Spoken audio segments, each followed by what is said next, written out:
BBC Sounds. Music, radio, podcasts. Hello again, Radio 4 listener. I hope you're well. What are you eating? Pistachios? That's a classy nut, my friend. Other nuts are available. I know what you're thinking.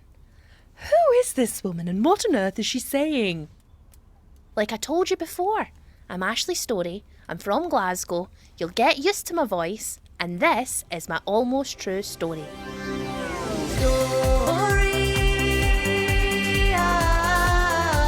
That's my name. Ashley Storrie. That's my name. That's my name. That's my name. Chapter 2. And then there was Ashley, or Calamity Ashley Jane.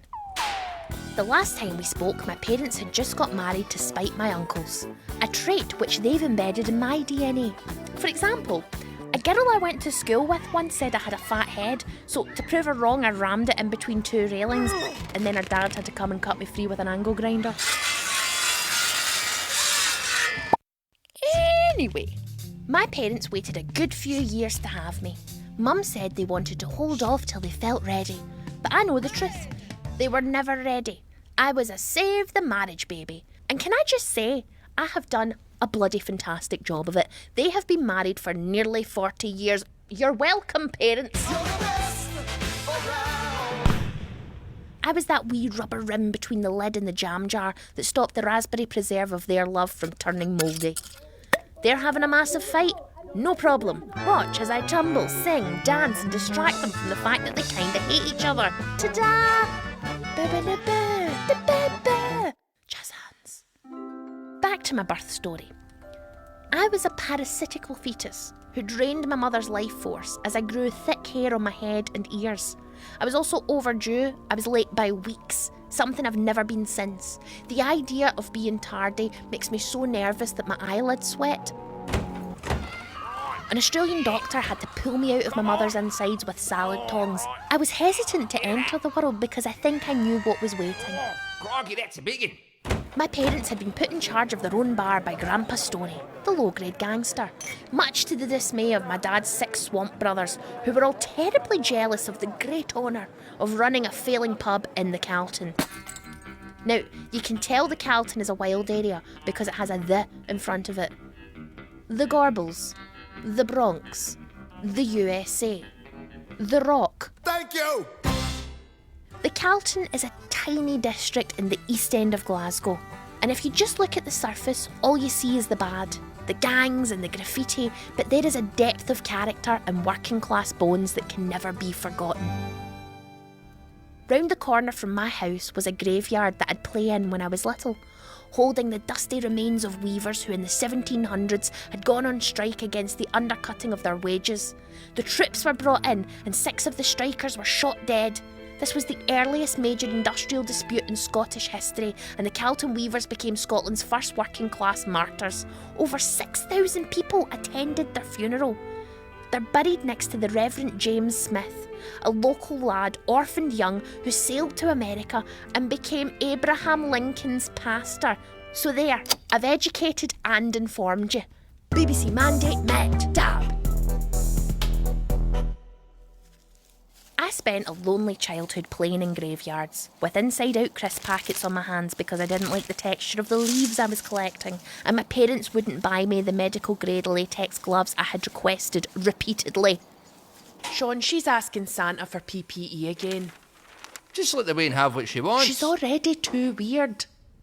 Mother wasn't wrong. I was really weird. Like, I had an imaginary friend called John who was a soldier from World War I, and I'd set little spaces for him at tables wherever I sat. Like if we went out for meals, I would shout at the waiter, "Don't take that plate away, it's for John the Ghost." Sometimes I would hide my cat up my jumper, and then I would pretend I was pregnant, and then I would birth him, and then I would play act as a woman who was horrified that she'd just given birth to a cat instead of a baby. What is that cat doing there? That freaked everybody out. I was also obsessed with the ITV classic television show The Bill, #BringBackSunhill. I'd skate up and down the street outside my parents' bar on those Fisher-Price over-the-shoe skates, reading random people their rights. You do not have to say anything, but it may harm your defence if you do not mention when questioned something which you may later rely on in court. I still dream of one day playing a detective on television, so I'm prepared.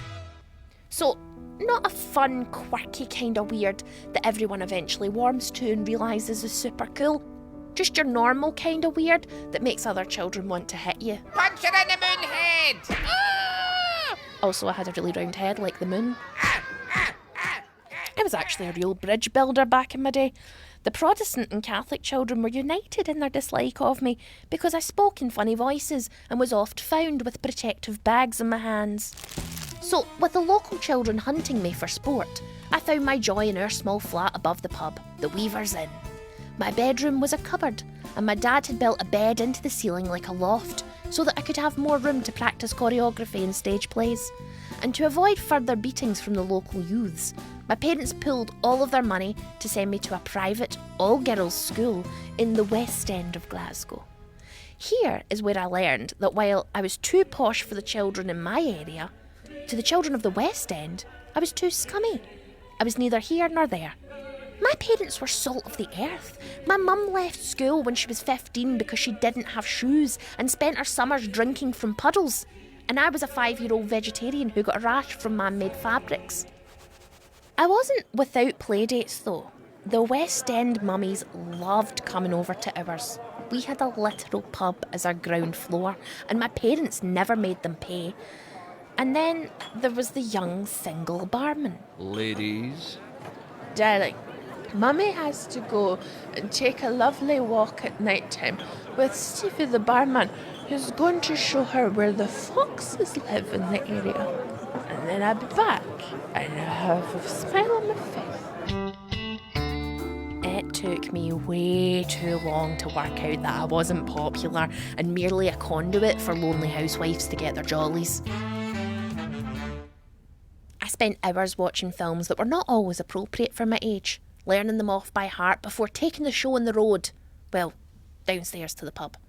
My father's thinking was, if you were an adult man and drinking on a Saturday afternoon instead of spending time with your children, your punishment was to spend time with his child, in the pub. I am in my prime. I am in the job of putting old heads on young shoulders. Is she doing Jean Brodie again? I like it when she does Doris Day. I like it when she does the Doris Day one. Get her to do Doris Day one. Ashley, do Calamity Jane. I think they liked Calamity Jane the best because my dad would slide me up and down the bar like I was a singing cloth, sopping up the spilled beer. So, that was fun for everyone. Introducing Henry Miller. He's as busy as a busy sarsaparilla. Oh, you missed a spot. All of this work on my craft paid off as my school was asked to send 5-year-olds to audition for a part in a fabric detergent advert.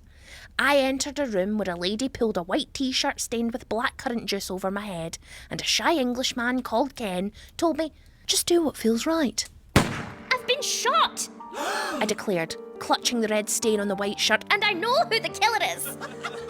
I made a room full of grown-ups laugh, none of whom were drunk or related to me. This was a first. It was a great feeling. Ken sat me down and he gave me some crayons and started asking me questions. I told him all about my gangster granda and his girlfriend who was the same age as my mum, and how she used to go out with this other man who ran a pub, but then his wife found out and then they had Kids in the film.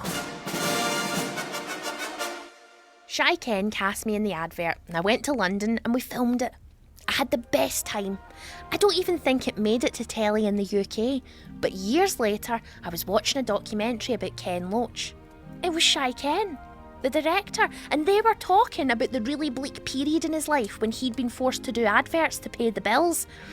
And I was like, that's pretty cool, being the dark period in a famous film director's life. That's me, Ashley Storrie, your dark period. The bit I liked the best about filming was that you don't have to get it right the first time.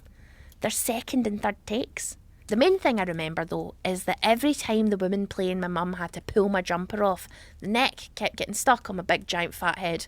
So that girl was right. Afterwards, it was nice. I had a new identifier for the posh mothers at my school. I was the little girl in the advert, rather than the little girl from the East End with a loud mother who has a perm. Then, Gangster Granda died. I was devastated. I was a child, so I didn't know that he was the villain in the story. When I flung my little 7-year-old body at his coffin and I wailed, it was in earnest. If I did that now, with everything I know, it would 100% be for dramatic effect and to annoy my cousins.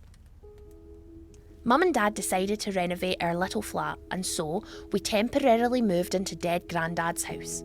A mini mansion with a wallpapered sauna and a room filled with Capi de Monte. Other figurine makers that haunt your dreams are available. There was this giant porcelain Cinderella carriage where Prince Charming had a really wonky face that I used to stare at for hours.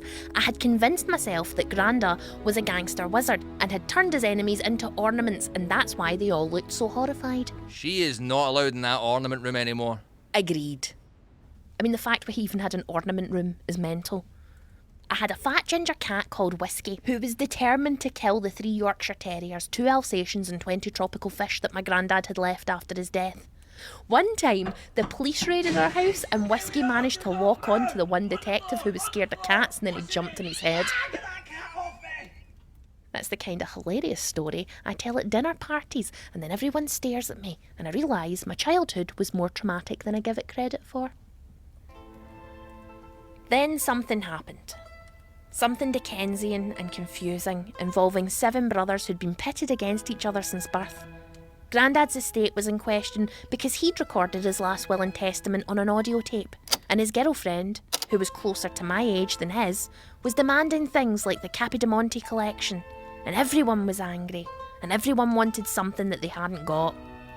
My uncles wanted the pub and the house and the flat with the tiny bedroom, and they wanted my dad to fight them for it, because he'd been given it all too easily by Grandpa, and he'd made them fighters. That's who they were. They wanted a big long court case, story versus story, that would go on until there was nothing left. So Dad did the one thing that would infuriate them more than anything. He refused to fight. He gave them everything they wanted.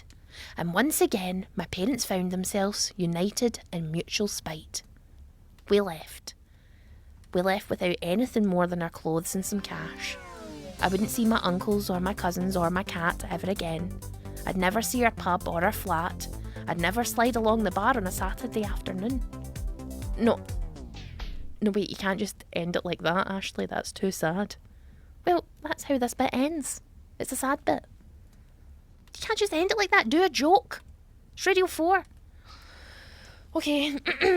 Why did the chicken cross the road? I don't know, Ashley. Why did the chicken cross the road? To get away from his toxic brothers after the sudden death of his dad. I hate you. Ashley Storrie. That's my name. Ashley Storrie.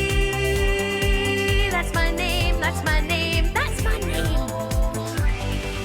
Tune in next time for Dad sleeps for 3 years and Mum gets a fresh start. Next up on Radio 4, it's Love Island for cats. Not really. But how good would that be?